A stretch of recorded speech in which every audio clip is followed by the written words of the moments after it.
अरे माँ जी, जल्दी चलिए, देखिए आपके घर के बाहर एम्बुलेंस आई है। गायत्री भागती हुई दरवाजे पर आती है।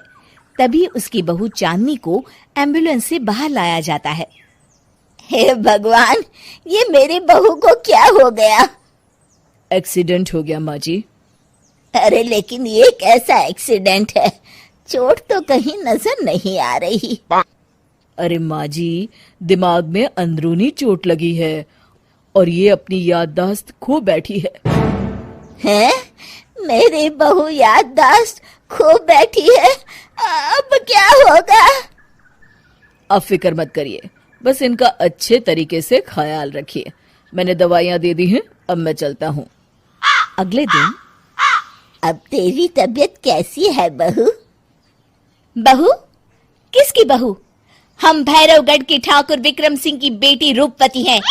हम एक राजकुमारी हैं और तुम हमारी दासी हो बुढ़िया।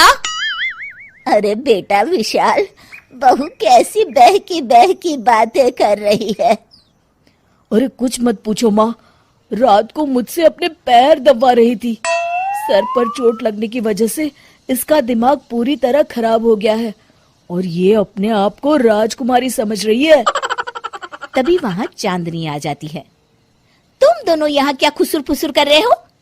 कहीं तुम दोनों मिलकर हमारे खिलाफ कोई षड्यंत्र तो नहीं रच रहे हो? हम तुम्हारा सर तलवार से उड़वा देंगे, समझे? अरे नहीं नहीं राजकुमारी जी, हम तो आपके सेवक हैं। भला हमारी इतनी हिम्मत? कहिए, आपने यहाँ हॉल में आने का कष्ट कैसे किया? हमें बहुत भूख लगी है।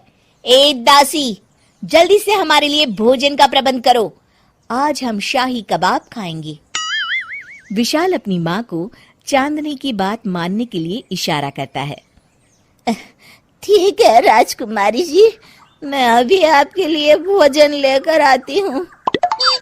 इस तरह विशाल और उसकी माँ ना चाहते हुए भी चांदनी की जी हजूरी में लगे रहते हैं। लाओ माँ, जल्दी से मेरा टिफिन दो, मुझे देर हो रही है। अरे ठहर जा, जरा दम तो लेने दे मुझे। सारे घर का काम मुझे अकेली को करना पड़ता है। तेरी बीवी तो राजकुमारी बनी बैठी है, सारा दिन हुक्म चलाती रहती है। अरे माँ, मेरा भी तो यही हाल है। फिलहाल तुम मेरा टिफिन दे दो, मैं चला। रुको, कहाँ जा रहे हो? अरे मर गया रे, ये कहाँ से आ धमकी? आज हमारा जुहू चौपाटी घूमने का मूड है और हमें अपने लिए नई साड़ियाँ भी खरीदनी है। चलो जल्दी से अपना वाहन निकालो और हमें ले चलो। अरे अब तो मैं गया काम से। अगर आज मैं वक्त पे ऑफिस नहीं पहुंचा तो मेरा बॉस मुझे नौकरी से निकाल देगा। मरता क्या न करता।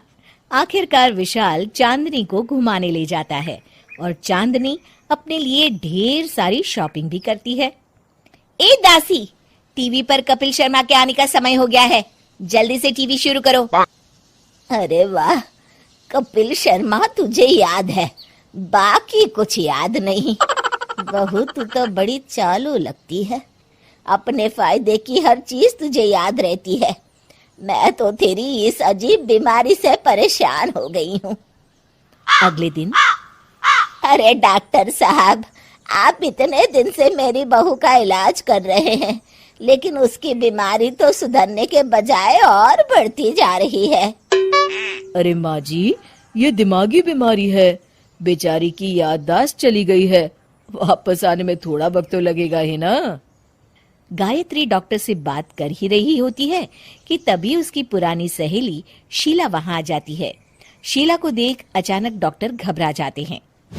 अच्छा माँ जी, मुझे एक मरीज को अर्जेंट देखने जाना है, मैं चलता हूँ। ये कौन था? अरे अब क्या बताऊं शीला, एक एक्सीडेंट भी मेरी बहू की याददाश्त चली गई है। ये डॉक्टर उसका इलाज कर रहा है। ये डॉक्टर कब से बन गया? अरे ये तो चमन पान वाले का लड़का है, सारा दिन नौटंकी करता रहता है। अच्छा तो ये बात है, अब मैं समझी। मेरी बहू और ये पान वाले का लड़का दोनों मिलकर मुझे बेवकूफ बना रहे थे। चल तू मेरे साथ। गायत्री शीला को एक बड़ा सा डंडा हाथ में देकर अपनी बहू चांदनी के कमरे में ले जाती है। बहू, ये मेरी सहेली है, एक डॉक्टर है। इसने तेरे जैसे न जाने कितनों का इलाज 2 मिनट में कर दिया है। इसका कहना है कि सर पर जहाँ चोट लगी हो, अगर उसी जगह दोबारा किसी बड़े डंडे से जोर से मारा जाए तो मरीज की याददाश्त वापस आ जाती है। देख, हम डंडा भी लाए हैं। अपनी सास की बातें सुनकर और हाथ में बड़ा डंडा देख चांदनी घबरा जाती है। अरे बाप रे, मैं तो फंस गई।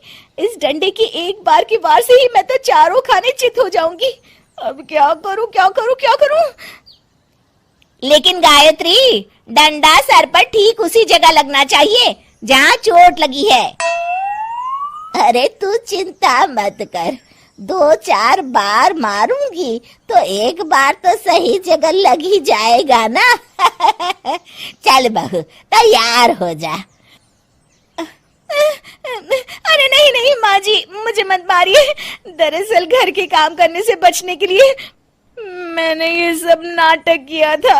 मुझे माफ कर दीजिए, मैं कान पकड़ती हूँ। दोबारा ऐसी गलती कभी नहीं करूंगी।